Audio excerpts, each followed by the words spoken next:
are we doing? What are we doing? We are just having conversations about life, living in Germany, working in Luxembourg, being mothers, raising children, having friends, experiences. Being foreigners.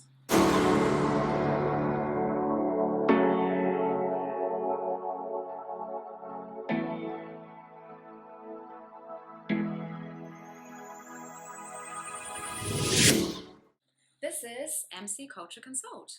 Hi. My name is Christina. I am Michelle. And we live in Germany. Why are we doing this? Because I asked. And because I said yes.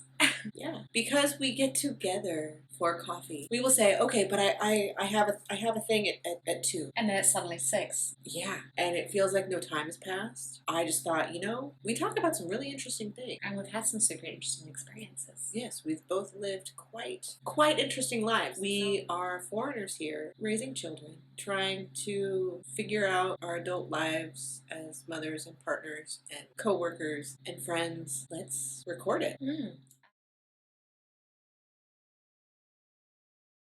So this will be a forum, a platform for ideas, experiences, memories. We want to be able to share these ideas with you all, and it could be a fun ride. Yeah. My son goes to a rather international school, not to be mistaken with an international school. It's a school in a neighborhood where there are many more children from different families and backgrounds and nationalities.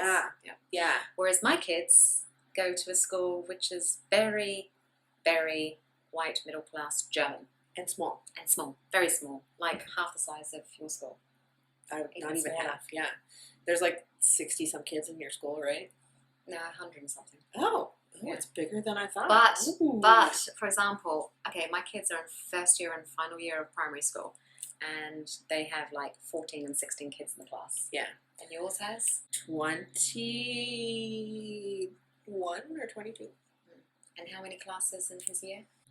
I think there's 2, but there are 3 or 4 first year groups. Yeah, so we only have 2 classes for each year. Our elementary school goes to year 4, and then they're technically in high school.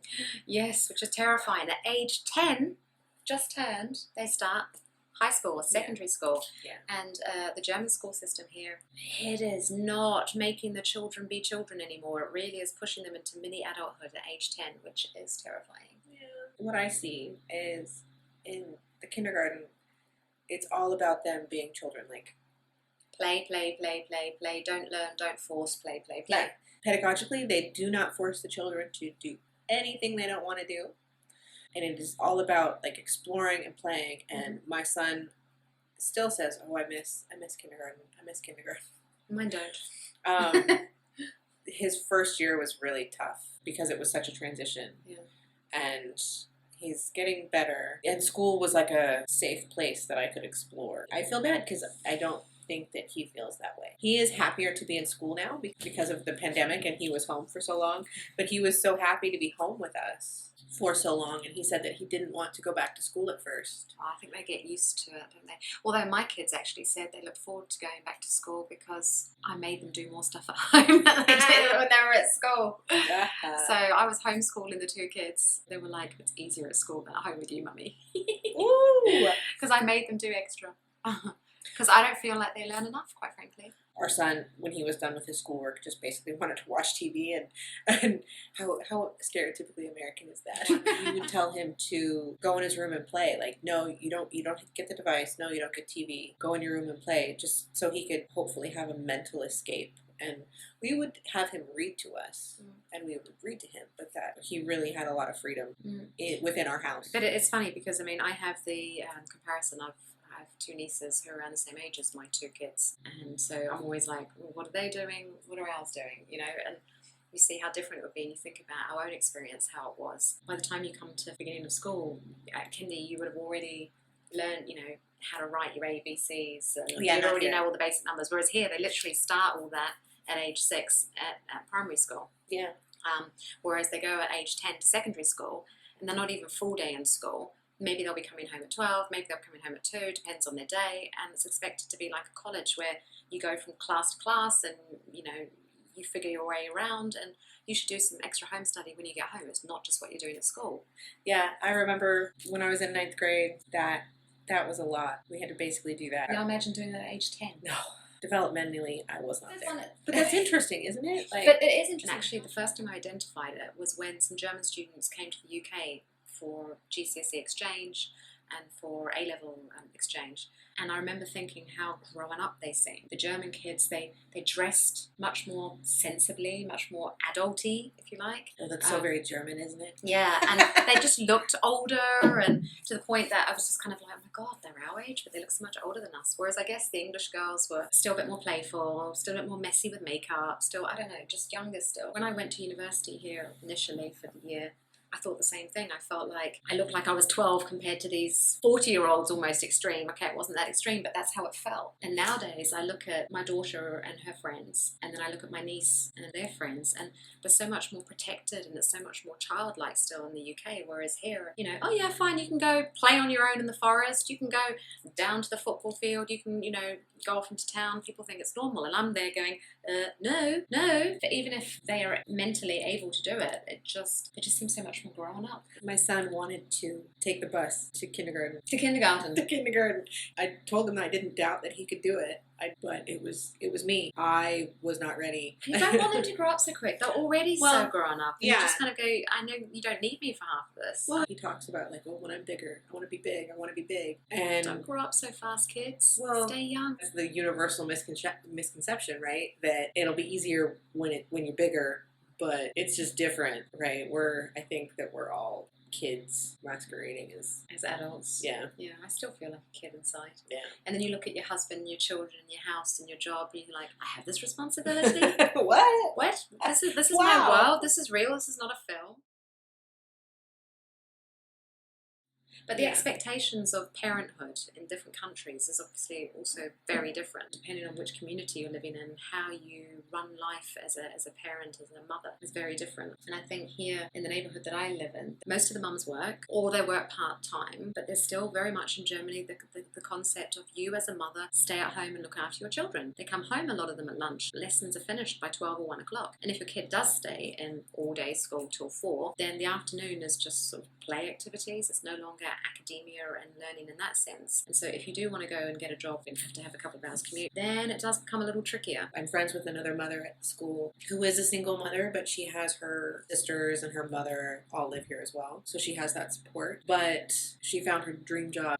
She applied for it, and she applied for child assistance with the city. Mm-hmm. And she was denied child assistance because they told her that no, the child needs their mother. The city told her that? Yeah. Wow. Right? That was amazing to me. Like, I was astonished. And she was basically the only breadwinner for the family. Well, for her and her child, yes. Yeah. Double wow. Yeah. Works. She found her dream job, and it would be, because she works, I think, part-time right now, and she wanted to work full-time and needed more childcare assistance. Mm-hmm. And they said, no, cannot have it. A child needs their mother. Which is true. Yeah, but at the same time, come on. Yeah, as you said earlier, it's 21st century. Right. That's really kind of heartbreaking. It's a very traditional idea, and part of me is not surprised at that. Years ago, I learned of an analogy, the coconut and the peach. And I'm sure that this can apply to other cultures more than just Germany or America, but it does serve, I think, as a very good example of our two cultures, where Americans are so outgoing that they're fake. The Germans are so reserved. Ice queens. Yeah, that the stereotype is that they're ice kings and ice queens. And this analogy, coconut and the peach, can you guess which one is which? Germans are coconuts. It's a hard nut to crack. Americans are peaches. And the idea is, with the peach, it's really easy to get into the peach. But once you get to the center, it's really hard to get into that nut. Coconut, really difficult to get to know, to get Break into. through. Yeah, but then once you do, you have all of them. Get different types of coconuts. Yeah. Greens and browns. Well, and you get different types of peaches too. Everything is kind of a bell curve. You have the most common, and then you have the outliers for any culture, any people. When I first learned about that coconut and the peach, that really helped me put things initially into perspective. I think that's an interesting analogy, and what I found quite difficult when I first came to Germany. But you go to the supermarket, the cashier is literally throwing stuff at you. You have have the tiniest little end. You have the tiniest little end where you're supposed to capture your food and quickly put it in your bag. And they're sitting there looking all angry. Even the non-angry ones look angry. And then you try to make conversation, or you're just trying to be friendly, or you're trying to have a laugh, and it's just like slap in the face, like, why are you talking to me? Why are you looking at me? However, I must say, there's a certain food chain that we shop at sometimes, and there was a lady there that when my daughter was really small, baby, and I was having a stress moment in the supermarket, this woman who always looked like a bit of a witch, she was super lovely to me. You know, exactly like you said, she's so a coconut. She's not friendly, but whenever she sees me now, all these years later, she still recognizes me, and I spoke to her in a really positive way, and I just said to her one day, every time I see you, it makes my heart melt. And I remember when I was struggling as a new mum, and seeing you just always makes me really happy. So now when I see her, her face lights up like a Christmas tree. Yeah. And I'm sure it's a case because it's not a compliment culture. But you're right. It's not a share the sunshine culture either. And it's not that it's a good or a bad thing. It's just as a foreigner, and me particularly, you know, my nickname is Sunshine, and all these little grey clouds, they don't want to be showing their sun yet. They're still hiding behind that cloud. Or they're within their coconut. Yeah. I had an example recently where conversation with somebody where there was a lot of misunderstanding, and some of the German coconuts, who I thought were a little bit coconutty, were more peachy than I realised. Yeah. Because they softened up for me and let me know how important I am to them. And even though I've known them for years, I didn't truly realise that they cared about me in the way that they did, because it's not like Christina and I who would turn and go, oh my goodness, I really appreciate you, your love and your friendship and your support, and we tell each other. We're so cheesy. We are cheesy. We're so cheesy. But we love you guys, just so you know. See, we're cheesy. And it's important. That's what we think is important, to share the feelings. But that's our cultural bias. And that's not, in this part of Germany, that's not the way things are done. Speak to many Germans from this region about Saarlanders. They're saying, oh my God, Saarlanders are so different. They're like really fun and they're so much more chatty. And it's true. You go to Saarland, the vibe of the people is so different. Yeah. Again, it's not good or bad. It's just... Or I find that they're like, whoa, the Saarlanders. Really? Yeah, it's either really positive or it's like, oh, them. Because they're the party people and the chatty ones. Probably. Can we move to Saarland? No. I've thought about it. Well, go ahead. I'll stay here. If you do cross over the road to Luxembourg, you suddenly feel like you're in a whole different world. You see many, many more people of different races, nationalities, colours. You hear many, many more languages. You walk down the street, and just the small street in Luxembourg from the train station to the city feels super cosmopolitan, super alive.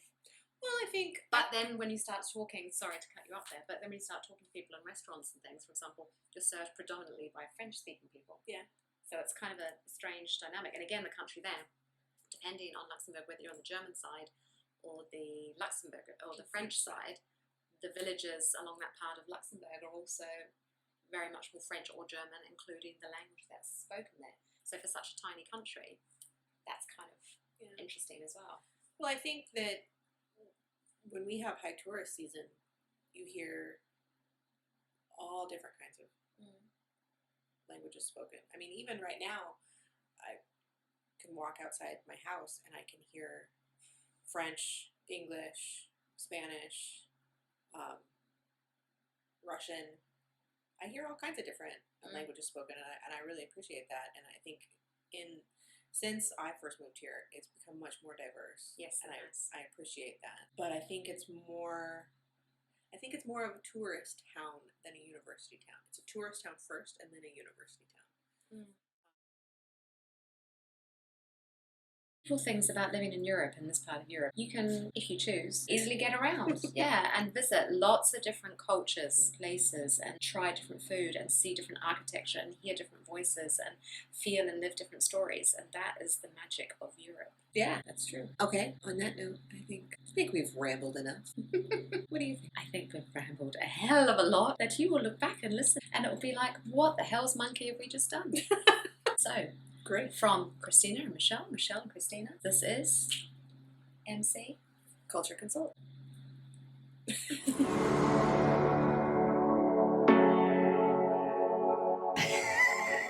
MC Culture Consult.